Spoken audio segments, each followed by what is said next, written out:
नमस्कार, मी अर्चना. गावकडच्या रेसिपी या चॅनलवर तुमचं स्वागत. आम्ही तुम्हाला एकदम सोप्या पद्धतीने झटपट अशी 1 मिनिटात होणारी मेथीची भाजी दाखवणार आहे, सुक्की. रेसिपीला सुरुवात करूया. पूर्ण व्हिडिओ पहा. मेथीची भाजी धुवून घ्यायची. शेंगदाणे गॅसच्यात मोठी ठेवून शेंगदाणे व्यवस्थित असे भाजून घ्यायचे. शेंगदाणे व्यवस्थित भाजून झालेले काढून घ्यायचे. भाजलेल्या शेंगदाण्यामध्ये थंड झाल्यानंतर लसूण टाकायचा. लसणाच्या पाकळ्या फक्त असं मिक्सरला फिरून घ्यायचं. तेल टाकायचं.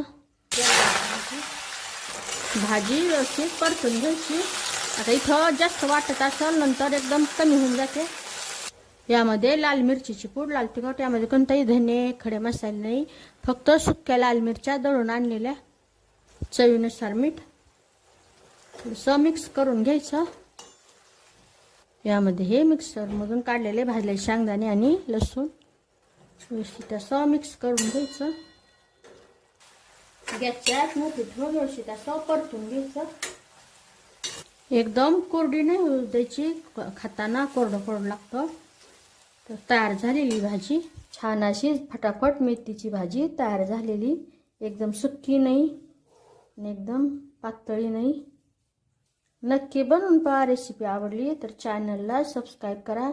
चॅनलवरच्या बाकी रेसिपी जी आवडल्या तर त्यांनाही लाईक करा.